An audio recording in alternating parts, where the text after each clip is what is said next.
तो लगातार 7वें दिन यूक्रेन में रूसी सेना का आक्रमण जारी है। इस जंग के दौरान यूक्रेन में कई आम जनता की मौत भी हुई है और इन दो देशों की लड़ाई में एक भारतीय छात्र की मौत भी हो गई है, जिस वजह से भारत में सभी लोगों की आंखें नम हैं। और यूक्रेन में भारतीय छात्र की हुई मौत से पूरे देश में कई लोग आक्रोशित भी हैं। भारत में लगातार अब सभी लोग यही मांग कर रहे हैं कि यूक्रेन में फंसे भारतीय छात्रों की सकुशल वापसी भारत सरकार जल्द से जल्द कराए और वहां फंसे छात्रों की वापसी के लिए अब देश के अलग अलग राज्यों में पूजा अर्चना के साथ लोग हवन भी कर रहे हैं। आज इसी कड़ी में दिल्ली झंडेवालान स्थित प्रसिद्ध 108 फीट हनुमान मंदिर में कश्मीर के हिंदूवादी नेता राजू चंदेल ने भी अपने साथियों के साथ छात्रों की सकुशल वापसी के लिए पूजा अर्चना की। और राजू चंदेल ने कहा कि दो देशों की जिद इस लड़ाई की वजह बन गई है। दोनों देशों को आपसी सहमति से इस लड़ाई को रोकना चाहिए। रूस और यूक्रेन का जो युद्ध है वो आज 7वां दिन हो गया है, जो लगातार जारी है और रूस की तरफ से करारा प्रहार लगातार जारी है। और यूक्रेन में इस वक्त कई भारतीय छात्र फंसे हुए हैं, जिनको लेकर कहीं ना कहीं पूरे देश में इस वक्त आक्रोश का माहौल बना हुआ है। क्योंकि अगर हम कल की बात करें तो कल एक भारतीय छात्र नवीन की जो है वो मृत्यु हो चुकी है और तब से ही पूरे देश में अभी मांग उठ रही है कि भारत सरकार किसी न किसी तरीके से जल्द जो छात्र इस वक्त यूक्रेन के अंदर फंसे हुए हैं उनकी वतन वापसी कराई जाए। कई लोग प्रोटेस्ट कर रहे हैं, कई लोग धरना प्रदर्शन कर रहे हैं, तो कई लोग पूजा पाठ भी कर रहे हैं। इस वक्त हम मौजूद है दिल्ली के सबसे प्रसिद्ध मंदिर में 108 फीट हनुमान मंदिर, और यहाँ पर भी लोग जो है वो पूजा अर्चना कर रहे हैं। जो छात्र इस वक्त यूक्रेन में फंसे हुए हैं उनकी सकुशल वापसी घर हो सके, इसको लेकर लोग प्रार्थना कर रहे हैं, पूजा कर रहे हैं। और लगातार ये दौर हमें पूरे देश में देखने को मिल रहा है। तो हमारे साथ इस विषय पर बातचीत करने के लिए हिंदूवादी नेता राजू चंदेल जी जुड़ गए हैं, इनसे बातचीत करेंगे। राजू चंदेल जी का क्या कुछ कहना है, कैसे देखते हैं ये पूरा मामला जो है। राजू जी देखिए, कल जो एक बहुत दुखद खबर आई है, भारतीय छात्र कीव में फंसा हुआ था, खारकीव में, वहाँ पर उसकी मृत्यु हो जाती है। पूरा देश इस वक्त आक्रोश में है और कहीं ना कहीं लोगों की आंखें नम भी हैं।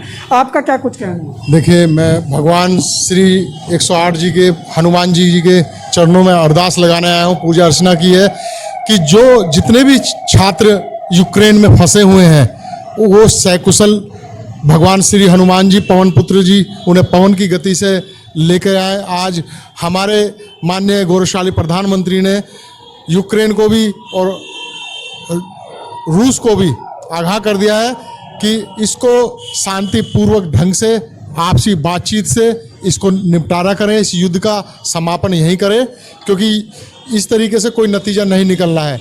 लेकिन यूक्रेन के प्रधानमंत्री, राष्ट्रपति ने भी बात की थी हमारे माननीय प्रधानमंत्री से, लेकिन वो यूक्रेन किसी की बात को मानने वाला नहीं है। आज मैं एक चीज़ जानना चाहता हूं आपके माध्यम से कि एक छोटा सा नाटो में की तरफ वो जाने का जिद पकड़े हुए है और इतने लोगों की जान आज खतरे में डाल दी है। क्या मिलना है? वो उस नाटो के पीछे भाग रहा है जिसने उनका साथ छोड़ दिया, लड़ाई में उनके साथ नहीं है।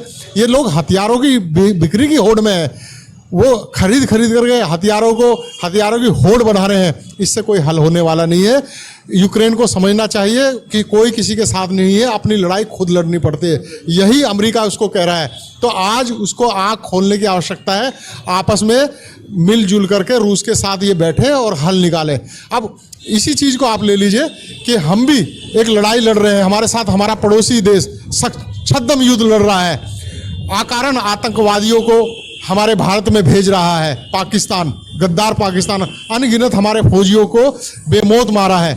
मैं कहता हूं कि अगर ये मामला शांति से नहीं निपटता तो यूक्रेन पे जिस प्रकार से रूस ने किया है, तो यूक्रेन वाली पॉलिसी अपनाते हुए आज हमारे प्रधानमंत्री से बलूचिस्तान के लोग त्रस्त हैं, त्राहिमाम कर रहे हैं, सिंध प्रांत के लोग कर रहे हैं, पीओके के लोग कर रहे हैं। वो तो हमारा अपना है। मैं कहता हूं कि समय की नजाकत को समझते हुए तुरंत आक्रमण करके पीओके आज़ाद करा लेना चाहिए, बलूचिस्तान को अलग करा लेना चाहिए।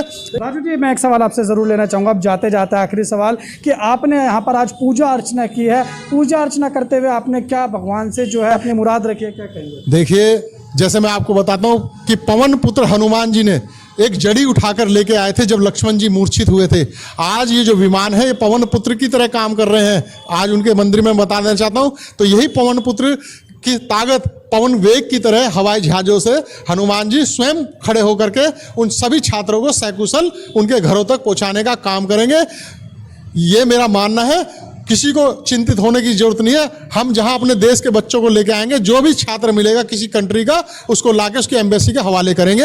जय श्री राम। बहुत बहुत शुक्रिया राजू जी हमारे साथ बात करने के लिए। तो आपने देखा, ये थे हमारे साथ बातचीत करने के लिए हिंदूवादी नेता राजू चंदेल, जिन्होंने आज दिल्ली के 108 फीट हनुमान मंदिर, जो कि प्रसिद्ध मंदिर है, उसमें आकर पूजा अर्चना की है। क्योंकि यूक्रेन में इस वक्त जो भारतीय छात्र फंसे हुए हैं, उनको कहीं ना कहीं भारत वापसी लाया जा सके, ये पूरे देश से अब आवाज़ उठ रही है। क्योंकि एक भारतीय छात्र की यूक्रेन में मौत भी हो चुकी है और तब से ही लोगों में कहीं ना कहीं गम का माहौल है और कई लोग केंद्र सरकार के ऊपर जो है इल्ज़ाम भी लगा रहे हैं और कई लोग आक्रोशित भी हैं और कई जगह पूजा अर्चना चल रही है। और लगातार केंद्र सरकार ये कह रही है कि ऑपरेशन गंगा के तहत जितने भी भारतीय छात्र इस वक्त यूक्रेन में फंसे हुए हैं, उनको सकुशल वापस लाया जाएगा। और इसी के मद्देनज़र केंद्र सरकार के 4 मंत्री भी यूक्रेन से सटे जो देश है वहाँ पहुँच गए, ताकि वहाँ पर फंसे छात्रों को सकुशल जल्द से जल्द भारत वापस लाया जाए। JK 24/7 न्यूज़ के लिए दिल्ली से उज्जवल।